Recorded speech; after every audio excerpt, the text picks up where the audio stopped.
అక్షరమే నీవు చీకటి మా బతుకుల్లో నా వెలుగులు నింపావు అజ్ఞానపు అమూలు తీర్చిన అక్షరమే నీవు విజ్ఞానపు వెలుగు రేఖవై విలువలు నేర్పావు విజ్ఞానపు వెలుగు రేఖవై విలువలు నేర్పావు అనువాదపు మహిళపై దిక్కార మహిళలను పిలవడం జరిగింది ఉపాధ్యాయుల్ని.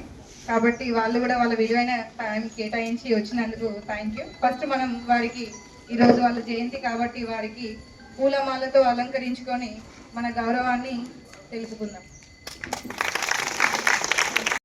బ్రాహ్మణ పుత్రుడైన మన అందరి గురువు పెద్దలు కృష్ణమూర్తయ్య గారిని దయచేసి వేదిక మీద రావాలని కోరుకుంటున్నాను.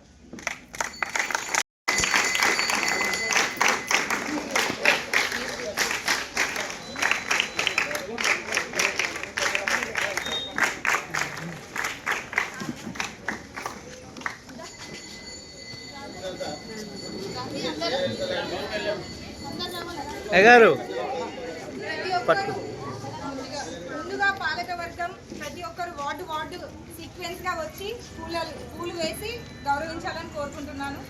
గౌరవనీయులైన ఉప సర్పంచ్ గారు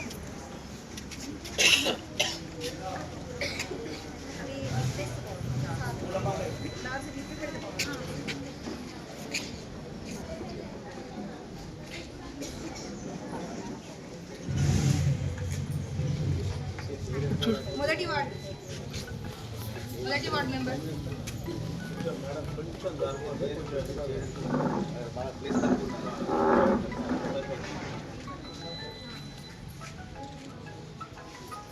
తర్వాత రెండో వార్డు మెంబర్. ఇదే సీక్వెన్స్ లో అందరు రావాలని కోరుకుంటున్నాను.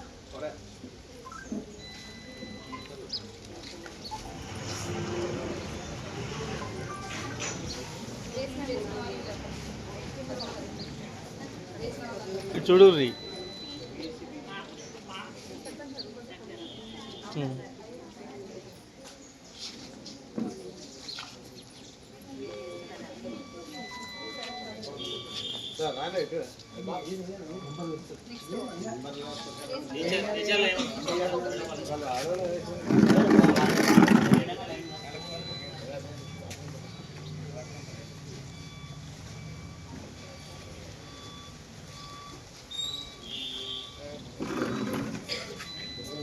కిందనే పూలు కిందనే ఒక్కొక్కటి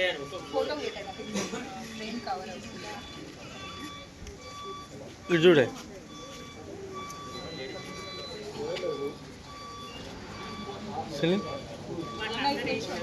చూడు సునీల్ అది చూడవే.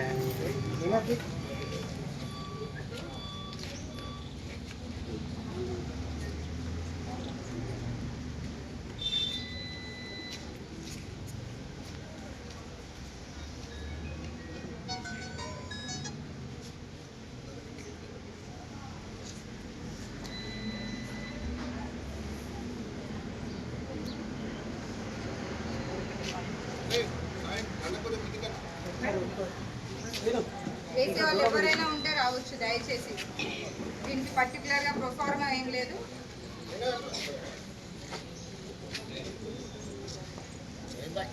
మేడం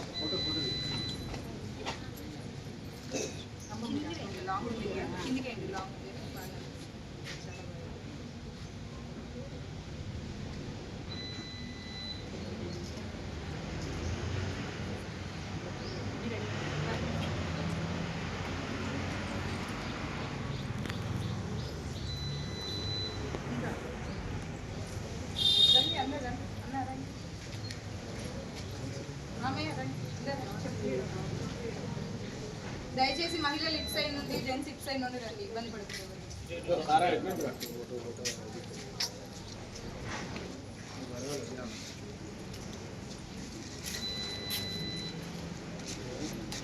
బబ్లు బబ్లు కానీ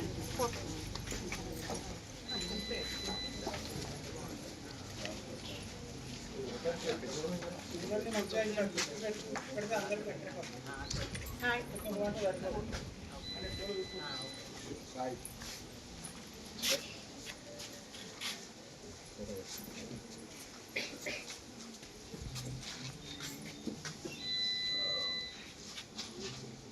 పిల్లలు రండి, మీరు కూడా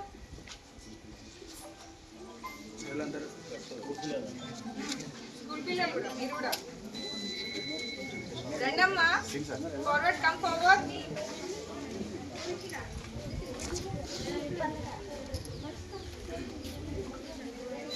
షూస్ తీయండి నాన్న. షూస్ షూస్ షూస్ తీయండి. నాని షూస్ తీయండి.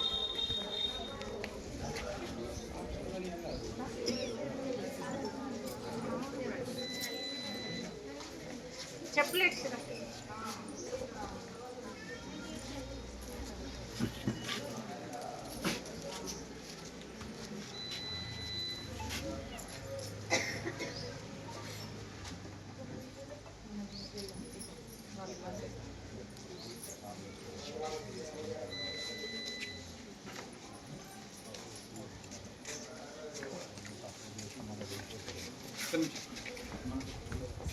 మేడం చూడండి మేడం అన్న ఒక్క నిమిషం ఫోటో ఉండాలి మీరు.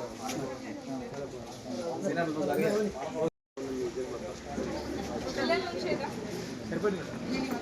పార్క వర్గమే ఉండన్నట వచ్చే వాళ్ళంతా దిగురు అన్నట్టు చెప్తున్నామా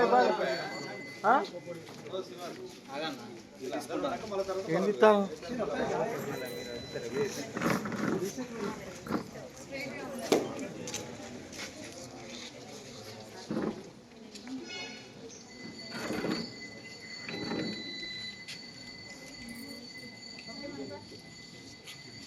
పిల్లలు రండి నాన్న. Next teachers. పెళ్లి పక్కన పెట్టేసి ఎన్ని పాటలు పాడుతుంటారు. అవి మాత్రం మంచిగా వస్తాయి, మేము చెప్పేది మంచిగా రావు. ఇది ఒక ఆ స్పీకర్ నేను శుభమస్తు. గారు స్పీకర్ మైక్ సెట్ నేను ఇచ్చింది. అంతేనా? ఓ శుభం. దీన్నే మంచిగా ఎంచుకోండి మళ్ళీ ఎట్లా. ఈరోజు మొట్టమొదటి ఉపాధ్యాయుని గౌరవనీయులైనటువంటి ఒక సావిత్రిబాయి పూలే వర్ధంతి మీన్స్ దాని వస్తాయి. విను అదే చెప్పబోతున్నా. వర్ధంతి అంటే కూడా జయంతి కిందనే లెక్క. ఇది ఎవరు చెప్పినది కానీ శాస్త్రంలో వర్ధంతి జయంతి రెండు సమానం. అంటే వాడు చనిపోలేదు అని ఇందాక నేను చెప్పిన దానికి మీల్సింది వర్ధంతి జయంతి. ఆ జయంతి పురస్కరించుకొని వచ్చిన మీ అందరికీ ఆమె యొక్క ఆశీస్సులు, విద్యా గురు యొక్క ఆశీస్సులు. ఒకటి ఉన్నది, విద్యానామ నరస్య రూపమధికం ప్రచ్ఛన్న గుప్తం ధనం విద్యాబంధు విదేశగమనే విద్యా విహీన పశువు. అంటే ఏంటంటే విద్యా ఎవరైనా అందగాడు ఎవరైనా అని అడిగినట్టు ఎవడు మంచిగా వాడు విద్య తెచ్చాం వాడే అందగాడు. రూపంతో అందగాడు కదా. విద్యానామ నరస్య రూపమధికం ప్రచ్ఛన్న గుప్తం ధనం. అంటే ఇది ఎవరైనా ఎత్తుకపోయేది కాదు ఈ విద్య.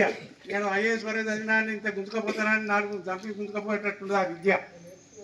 అని చెప్పినా కొద్దీ ఇంకో నలుగురు చెప్పినా కొద్దీ ఇంక ఎక్కువ వాళ్ళకి జ్ఞానం పెరుగుతుంటుంది. ఉపాధ్యాయులందరికీ కూడా చదువు చెప్పడం ద్వారా వాళ్ళు కూడా ఇంకా కొత్త వీళ్ళ కోసం పిల్లల కోసం రాత్రి కూడా పోయి పాపం చదువుకొని మళ్ళీ రేపు ఏం చెప్పాలి అని వాళ్ళు కూడా మళ్ళీ ఒకసారి ప్రిపేర్ అయ్యి వచ్చి చెప్తా ఉంటారు స్కూళ్ళలో. విద్యాబంధు విదేశగమనే విద్య కనుక ఉన్నట్టంటే వాడికి బంధువులు అందరూ చేరుతారు. ఒక వాంచి ఉపాధ్యాయుని మన హెడ్ మాస్టర్ ఇక్కడ ఉపాధ్యాయులు మా చుట్టమేనే అంటే కలుపుకుంటాడు, చుట్టం కలుపుకుంటాడు. వాడికి ఏం రాలేదనుకో ఆ చుట్టం లేదు పక్కన లేదు వాడు అనుకుంటాడు. బంధు విదేశగమనే విదేశాలకు కూడా పోయేటువంటి దాని యొక్క అవకాశం కలుగుతుంది. విద్యాబంధు విదేశగమనే విద్యా విహీన పశువు విద్య రాని వాడు విద్య పశువు అని వెనకడ పద్యం చెప్పి నేను చెప్పుడు కదా. దాన్ని ఒకసారి మీ అందరికీ గుర్తు చేస్తున్నాను. పిల్లలందరికీ పెద్దలందరికీ ఎరికైనా పిల్లలందరూ మీరందరూ కూడా మన చెలుపు నుంచి చదువుకున్న వాళ్ళందరూ కూడా అద్భుతమైనటువంటి ఒక ప్రతిభ కనపరిచి మన స్కూల్లో ఊరికే చూస్తుంటారు. స్కూల్లో హెడ్ మాస్టర్కి ఇస్తుంటారు అప్పుడప్పుడు. అయితే మంచి ర్యాంక్ వస్తున్నది 10th క్లాస్లో. అంటే దాని వెనుక ఉపాధ్యాయుల కృషి, మీ యొక్క పట్టుదల ఇవన్నీ ఉంటేనే ఇవన్నీ సాధ్యమైతే. ఒక్కొక్కరు కలెక్టర్లు ఐఏఎస్లు ఒక గోల్ పెట్టుకోవాలి. మేము ఇది ఇవాళ ఎక్కడనో పుట్టిన సరస్సు సావిత్రిబాయి పూలే మనకు ఎవ్వరి తెలియదు. అయినా కూడా ప్రపంచం అంతా కూడా ఇవాళ ఆమెకు ఫోటో పూలదండ వేసి చేస్తున్నాం అంటే ఆమె గొప్పతనం ఏంది ఒకసారి మనం ఆలోచిస్తే అర్థమవుతుంది. ఆమె ఎక్కడా పుట్టిందో మనకు తెలియదు. 9 ఏళ్లకు ఆ కాలంలో 9 ఏళ్లకు 18 ఏళ్ళకి పెళ్ళిళ్ళు అయ్యేది. ఆ కాలంలో కూడా పక్కన పెట్టి చదువు మీదనే ధ్యాస పెట్టి 10 మందికి విద్యాబోధన చేసినటువంటి ఒక తల్లికి ఇవాళ మనందరం కూడా కాసేపు అన్ని పనులు పక్క పెట్టి ఒక గంట సేపు ఆమె కోసం మనం ఇవన్నీ చేస్తూ ఉన్నామంటే అది ఆమెలో ఉండబడే గొప్పతనం ప్రపంచానికి చాటి చెప్పింది ఆమె విద్య యొక్క విషయం.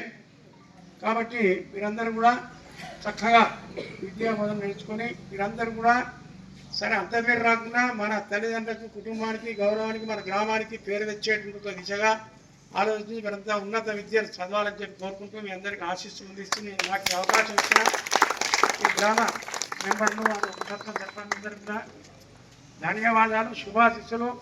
గ్రామంలో ఆయన పివి నరసింహరావు దగ్గర మేము అయినప్పుడు అన్న డెవలప్మెంట్ ఆగిపోయింది అనేది ఎప్పుడు లేదా, ఇక ఎప్పటికీ ఒకటి ఉంటూనే ఉంటుంది. డెవలప్మెంట్ గ్రామంలో అభివృద్ధి అయిపోయింది ఇక దారు అంటున్నట్టున్నది. ఒక ఇల్లు కట్టుకున్నాక మళ్ళీ దానిది ఒక ఇల్లు అనిపిస్తుంది. ఒక దవాఖాన కట్టుకుని దాని పక్కన ఇంకో దవాఖాన కట్టుకున్నా సారే చెప్పినట్టు. అట్నే ఏదైనా కూడా ఒక పనిగా ఒక ఎకరం కొనగానే మళ్ళీ ఇంకో ఎకరం కొనాలని దానికోసం కృషి. గ్రామంలో కూడా దగ్గరికి అయిపోయింది డెవలప్మెంట్ అనేది లేదు. ఇంకా ఇంకా ఇంకా చేస్తూనే ఉండాలి, ఎప్పటికీ అయిపోదు. మళ్ళీ ఇంకా 5 సంవత్సరాలు చూసినా ఇంకా 5 సంవత్సరాలు చూసినా తెగని అభివృద్ధి అనేది ఎప్పటికీ అభివృద్ధి పదంలో పయనిస్తూ ఉండాలి. మనందరం కూడా శుభాశిస్సులు, అందరికీ శుభం భూయాత్. సర్వే జన సుఖినో భవంతు. అందరూ చక్కగా ఉండాలి. గ్రామం, పల్లెలు, పట్టణాలు, దేశాలు కూడా చల్లగా ఉండాలని ఆ పరమేశ్వరుని కోరుకుంటూ నాకు ఈ అవకాశం వచ్చిన మీ అందరికీ శుభాశిస్సులు, శుభాకాంక్షలు. నెక్స్ట్ గౌరవనీయులైన మన మహిళ అంటే ఈ మహిళ అన్నం పెట్టినప్పుడు అన్నపూర్ణాదేవి, చదువుకు మా పిల్లాన్ని దయచేసి పంపించేటప్పుడు చదువు చెప్పేటప్పుడు సరస్వతి మాత. ఇక కోపం వస్తే ఎవరు మరి భద్రకాళి. స్త్రీలో 4 రూపాయలు ధనం ఇచ్చినప్పుడు ధనలక్ష్మి. మరి మాకు మేమంతా పిస్తా, మేమంతా పెట్టి అంతేగా పాపది బ్యాచ్ మాదంతా. మీరే ముందుకు నడవాలి, మీరే మహిళలే ముందుకు. అందుకని మహిళలు కూడా సగం వచ్చింది 5 మెంబర్లు. ఇది వారు అంటారు శుభం. ఇక వచ్చి నడిపించండి బ్రహ్మాండంగా. గ్రామ పంచాయతీ అభివృద్ధిలో ఎలక్షన్ వరకే ఇదంతా లెక్క. ఎలక్షన్ తర్వాత అందరూ కలిసి డెవలప్మెంట్ కోసం ప్రయత్నం చేయాలి. ఇది నేను మీకు ఇచ్చే సూచన మాత్రమే, సలహాగా ఇస్తున్నా. తప్పకుండా గారు, థ్యాంక్ యూ సో మచ్. గౌరవనీయులైన మన Chelpur school assistant, high school school assistant Venkatarajan గారిని ముందుకు రావాల్సిగా కోరుకుంటున్నాను. టీచర్స్ మీరు ఫోటో తీసుకుంటారు పిల్లలు.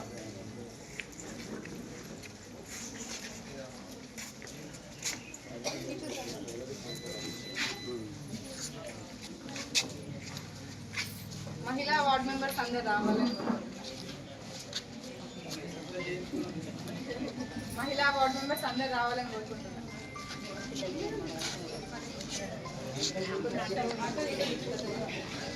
పిల్లల్ని మందలు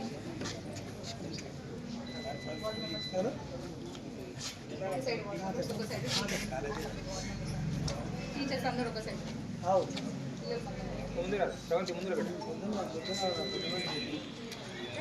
దగ్గరానా ఓకే ప్రేమ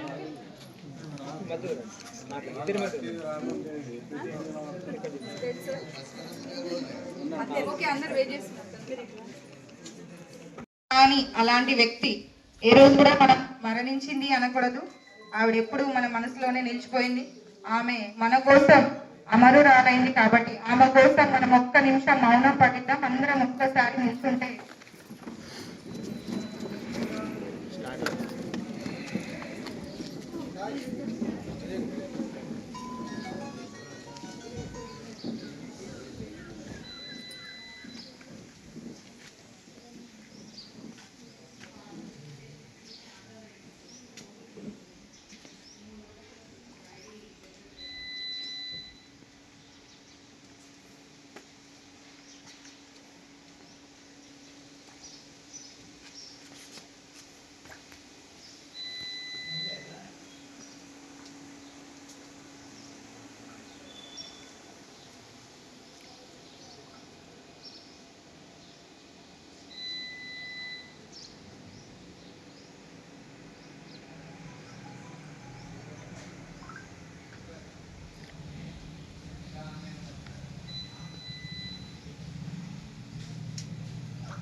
థ్యాంక్ యూ. దయచేసి అందరూ కూర్చోవాలి.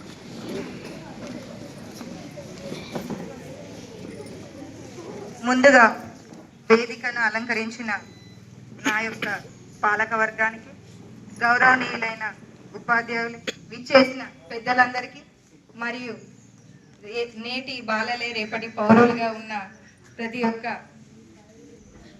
బాలిక, మహిళ అనకూడదు ఇప్పటి నుంచి, బాలికలు, ఎనర్జెటిక్ గర్ల్స్ అందరికీ నా తరపున సావిత్రిబాయి ఫులే జయంతి శుభాకాంక్షలు.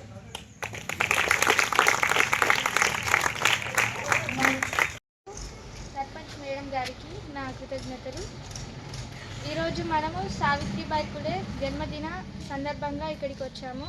ఆమె గురించి మనము తెలుసుకోబోతున్నాము. సావిత్రిబాయి ఫులే 1831లో మార్చి 3న జన్మించారు. జనవరి 3న జన్మించారు. మహారాష్ట్రలోని సతారా జిల్లా నైజాం గ్రామంలో జన్మించారు. వీరు ఆడపిల్లల చదువుల పట్ల ఇంట్రెస్ట్ చూపించడం జరిగింది. జ్యోతిరావు ఫులే సావిత్రిబాయి ఫులే బాల్య వివాహం జరిగింది. 9 ఏళ్ల వయసులో సావిత్రిబాయి ఫులే జ్యోతిరావు ఫులేతో వివాహం జరిగింది. ఒకరోజు క్రిస్టియన్స్ బైబుల్ ఒక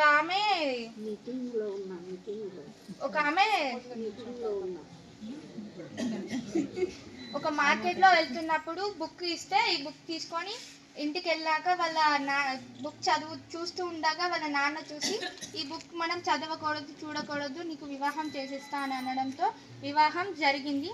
తప్పనిసరి పరిస్థితుల్లో బాల్య వివాహం చేసుకోవడం జరిగింది సావిత్రిబాయి ఫులే వివాహం జరిగిన తర్వాత తనతో పాటు ఆ బుక్ని తన వస్తువులతో తీసుకెళ్ళింది. జ్యోతిరావు ఫులేతో వివాహం జరిగాక తీసుకెళ్ళినాక వాళ్ళ ఇంటి దగ్గర సావిత్రిబాయి ఫులే పుస్తకం చూస్తుండగా జ్యోతిరావు ఫులే వచ్చి, ఈ పుస్తకం ఎందుకు చదువుతున్నాము, ఏముంది అంటే, నాకు చదువు పట్ల చాలా ఆసక్తి ఉన్నది, అందుకే ఈ పుస్తకం చూస్తున్నాను, నాకు ఈ పుస్తకంలో బొమ్మలు చూస్తున్నాను, అక్షరాల పట్ల ఎంతో ఆసక్తి ఉన్నా కానీ నాకు ఈ అక్షరాలు చదవడం రాదు అని చెప్పడంతో జ్యోతిరావు ఫులే నీకు చదువు పట్ల ఆసక్తి ఉంది అని తెలుసుకొని జ్యోతిరావు ఫులే పాఠశాలకి వెళుతూ ఇంటికి వచ్చి సావిత్రిబాయి ఫులేకి తనకు తోచిన విధంగా చదువు నేర్పించడం జరిగింది. అట్లా పట్టుదలతో సావిత్రిబాయి ఫులే చదువుతూ జ్యోతిరావు ఫులే నేర్పిస్తుండగా పట్టుదలతో చదువు నేర్చుకొని నాలాగే ఇంకెంతో మంది బాల్య వివాహాలు చేసుకుంటున్నారు. వాళ్ళందరికీ న్యాయం జరగాలి, బాల్య వివాహాలు రద్దు కావాలి, బాల్య వివాహాలు చేసుకోకూడదు, బాల్య వివాహాలు జరగవద్దు అని పట్టుదలతో ముందుకెళ్ళి ఎంతో మందిని ఎదుర్కొన్నది. చదువు అనేది అందరికీ దొరకాలి, ఓన్లీ మగవారికి కాకుండా స్త్రీలకు, ఆడవాళ్ళకి కూడా చదువుకోవాలి అని చెప్పి పట్టుదలతో పాఠశాలను స్థాపించి ఎంతో కొంతమందిని వాళ్ళ ఇళ్ళకి వెళ్ళి పిల్లలు రండి స్కూల్కి అని చెప్పి పాఠశాలకి మీరు రావాలి, చదువుకోవాలి, చదివితే మనకి మంచి లైఫ్ ఉంటుంది అని చెప్పి పాఠశాలకి తీసుకెళ్ళేది. వాళ్ళ తల్లిదండ్రులు చదవడానికి పంపించేవారు కాదు. చదువుకుంటే మంచిది కాదు, వాళ్ళు మంచి దారిలో వెళ్తారు అని ఆమె అనుకొని అందరినీ చదివించాలి అనుకుంది. కానీ తల్లిదండ్రులు ఒప్పుకోకపోవడం వల్ల తనకి ఇబ్బంది కలిగింది. అట్లా ముందుకు వెళుతూ పాఠశాలకి రావాలి పిల్లలందరికీ పట్టుదల వాళ్ళలో కూడా కలిగించి పాఠశాలకి 1850లో మహిళల సంస్థ కూడా స్థాపించింది. అప్పటి వరకు పాఠశాలలో 70 మంది దాకా చేరారు. రావాలి, మీరు పాఠశాలకి వెళ్ళాలి, చదువుకోవాలి అని చెప్పి ఎంతో మందిని ఎదుర్కొంది. పాఠశాలకి వెళ్ళే సమయంలో దారిలో కానీ ఎంతో మందిని ఎదుర్కొంది. మహారాష్ట్రలో ఒక వ్యాధి వచ్చింది. అప్పుడు కరువు వచ్చినప్పుడు ఈమె పాఠశాలలో చదువుకునే విద్యార్థులకి ఇంకా ప్రజలకి ఫుడ్ని సేకరించి వాళ్ళకి ఇచ్చేది. వాళ్ళకి ఒక 100 మందికి ప్రాణాలను కాపాడింది కరువు వచ్చినప్పుడు. అలా ప్రాణాలను కాపాడింది, చదువు నేర్పించి బాల్య వివాహాలు జరగకుండా తాను ఎంతో కృషి చేసింది. అందుకని ప్రతి పేరు పేరున అందరికీ నా కృతజ్ఞతలు. నాకు ఈ అవకాశం ఇచ్చినందుకు.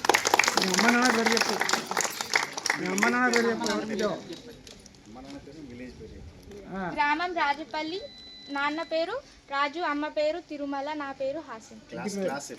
నేను 8వ తరగతి చదువు. ఇంటి పేరు చెప్పు. Shanigarapu. Very good, very good. So Hasini చాలా అద్భుతమైనటువంటి విషయాలను సావిత్రిబాయి పూలే గారి గురించి మనకు తెలియజేసి తాను అవగాహన పెంపొందించుకోవడమే కాదు మనల్ని కూడా నెలలు సరిపో, సంవత్సరాలు సరిపో. ఆమె చేసిన పనులు అంతా ఇంత కాదు. పుట్టగానే ఒక అంధకారంలో వెలుగు పుట్టింది అని అన్నారు. అంధకారంలోంచి పుట్టిన వెలుగు తాను, ఒక అగ్ని కణం తాను.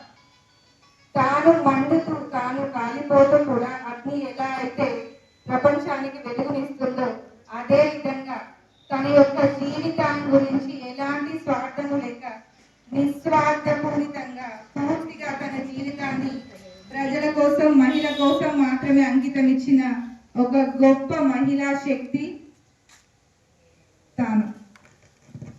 అలాంటి తన జయంతి ఈరోజు మనం చేసుకోవడం నాకు ఎంతో చాలా సంతోషంగా ఉంది. చాలా హర్షించదగిన విషయం ఇది. దీనికి గాను మనందరం ఆమెను ఎప్పటికీ, అసలు మహిళలు అంటేనే వంటింటి కుందేలుగా చూసే రోజుల్లోనే మహిళల కోసం ఎంతగానో కృషి చేసింది.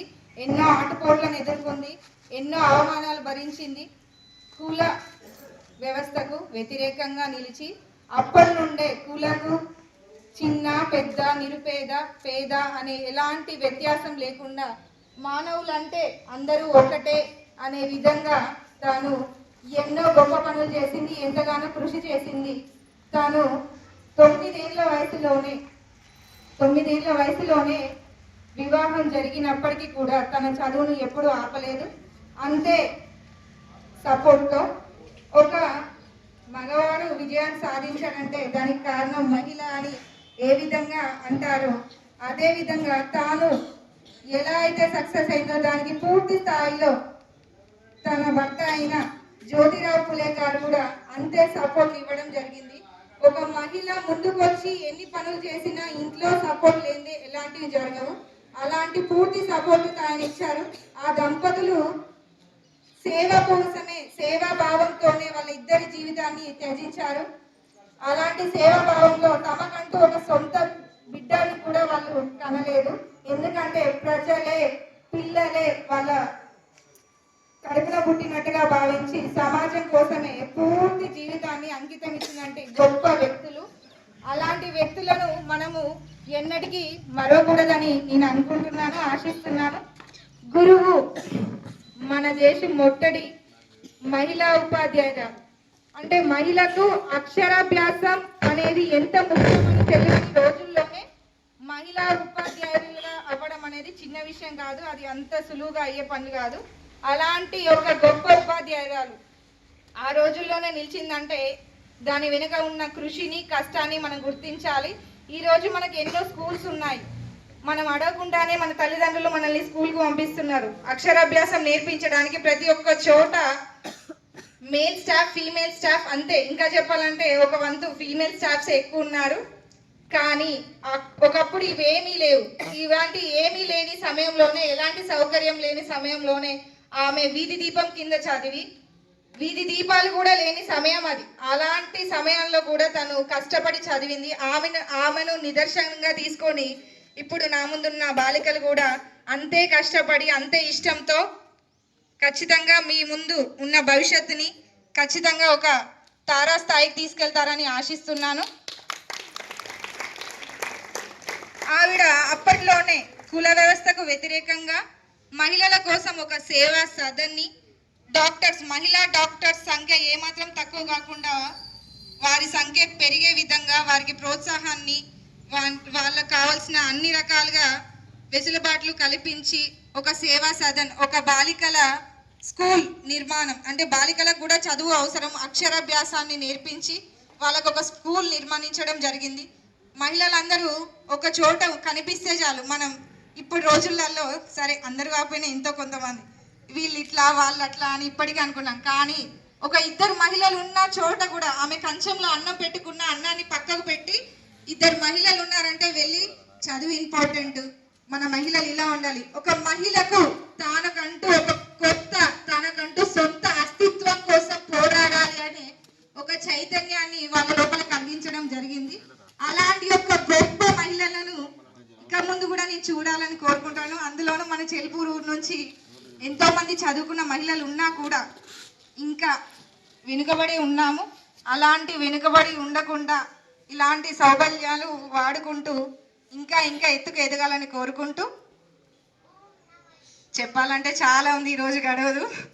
గురువు సరే మహిళ గురించి మాట్లాడుకున్నవాడు ఇప్పటికీ గురుదేవో మహేశ్వర అని ఎంతవరకు అనుకుంటున్నాము అనేది పక్క పెడితే వెనుక మాత్రం ఇప్పటికీ గురువులకు గౌరవం పూర్తి స్థాయిలో దక్కట్లేదు. తిన్న కంచాన్ని ఎలాగైతే తన్నకూడదని అంటారో పెట్టిన అక్షర దానాన్ని కూడా అలాగే మరవకుండా మనసులో స్థిరస్థాయిగా ఎప్పుడు నిలిచి మనం ఎక్కడి నుండి వచ్చామో, మన ఏ గురువు మనకు అక్షర ధ్యానం చేస్తే మనం ఈరోజు ఈ స్టేజ్లో ఉన్నామన్న విషయాన్ని మరవకుండా గురువులను ఎప్పుడు తల మీదే ఉంచుకోవాలి, మనసులో కూడా కాదు, మన శిరస్సు మీద ఉంచి ఎప్పుడు గురువును చూసినా మన తల వంచి పాదాభివందనం చేసుకోవడానికి ఎలాంటి మొహమాటము కానీ, మనం ఎంత గొప్ప స్థాయిలో ఉన్నా గురువు అనేవాళ్ళు అక్షర ధ్యానం చేయందే మనం ఈరోజు ఈ స్టేజ్లో లేమనే మాట గుర్తుపెట్టుకొని విలువలను మర్చిపోకుండా, విలువలు నేర్పిన మనుషులను మర్చిపోకుండా బ్రతకాలని కోరుకుంటూ సెలవు తీసుకుంటున్నాను. Thank you so much. దీనికి కారణమైన ప్రతి ఒక్కరికి, అంటే ఈరోజు ఇలా చేసుకుంటున్నాము అని అంటే పిలవగానే వచ్చిన ప్రతి ఒక్కరికి మరొక్కసారి నా తరపున thank you so much. Next మా పిల్లలందరూ కూడా చప్పట్లో ఒకసారి మనకి చాలా ఆహ్లాదకరంగా ఉంటుంది. సో ఈ సందర్భాన్ని పురస్కరించుకొని మీరు కూడా ఇటువంటి ఒక స్ఫూర్తిని కలిగి సావిత్రిబాయి పూల ఆశయాలను ముందుకు కొనసాగిస్తారని చెప్పి కోరుకోవడం మనకు జరుగుతూ ఉంది.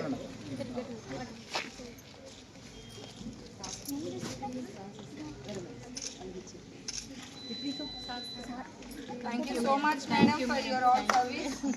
Keep doing it. Thank you madam, thank you. అదేవిధంగా మన పాఠశాలలో మరొక సీనియర్ ఉపాధ్యాయునైనటువంటి ఇమ్రాన్ మేడం గారిని కూడా వేదిక మీద రావాల్సిందిగా కోరుతున్నాను.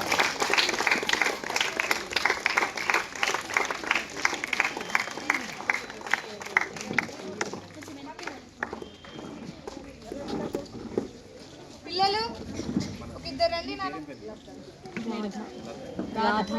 పిల్లలు రండి రండి, మేడంకి ఫెసిలిటేషన్ రండి. సో మన పాఠశాలలో ఇంగ్లీష్ టీచర్గా వ్యవహరిస్తున్న ఇమ్రాన్ మేడం గారిని మనము గౌరవంగా ఈరోజు పాలకవర్గం సన్మానించడం అనేది మన పాఠశాలకు ఎంతో గర్వకారణం.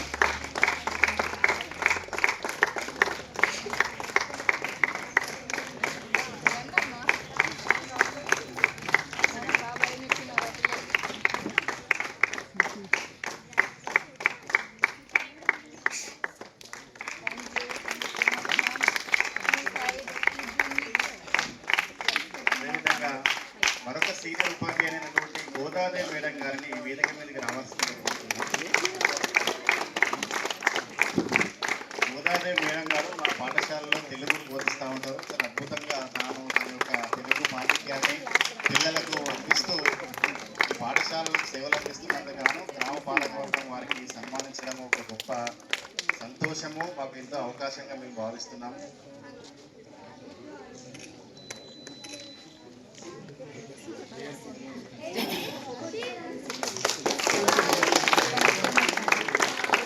అదేవిధంగా స్కూల్ అసిస్టెంట్ బయోసైన్స్ శ్రీమతి అంజనీదేవి మేడం గారిని వేదిక మీదకి రావాల్సిందిగా ఆహ్వానిస్తున్నాము.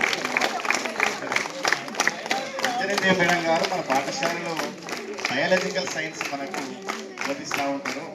వారిని సందర్భంగా సావిత్రిబాయి పూలే జయంతిని పురస్కరించుకొని సన్మానిస్తున్నటువంటి పాలకవర్గానికి అందరికీ కూడా ప్రతి ఒక్కరికి మా పాఠశాల తరపున ధన్యవాదాలు.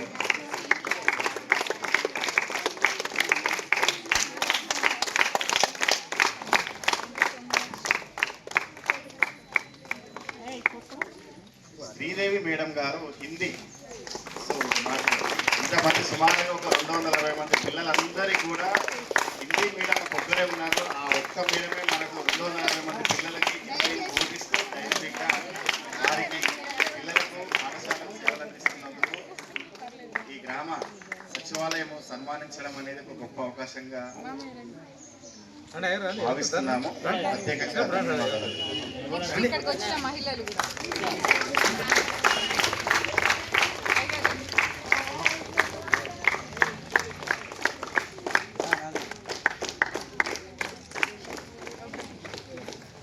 అదేవిధంగా మన టీపెప్ ప్రాథమిక ప్రత్యేకంగా రాధా మేడం గారికి మరియు గ్రామ సచివాలయ పాలక సిబ్బందికి అందరికీ కూడా మా పాఠశాల తరఫున ధన్యవాదాలు తెలియజేసుకుంటున్నాం.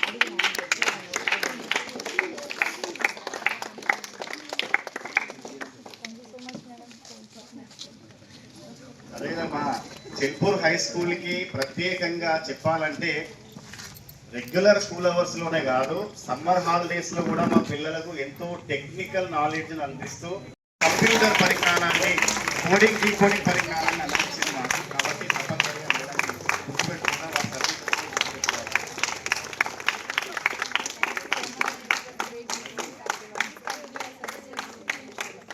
మరొక ఉపాధ్యాయురాలు నజీమా మేడం గారిని కూడా వేదిక మీదకి రావాల్సిన కోరుతున్నాము. పిల్లలకు కరికులమే కాదు, ఎక్స్ట్రా కరికులం కో కరికులం యాక్టివిటీస్లో కూడా వీళ్ళ యొక్క సేవలు మా పాఠశాలకు అద్భుతంగా మాకు అందిస్తున్నందుకు గాను వారికి సన్మానం చేస్తున్నటువంటి వారికి అదేవిధంగా మా పాఠశాల తరఫున అందరికీ కూడా కృతజ్ఞతలు తెలియజేస్తాం.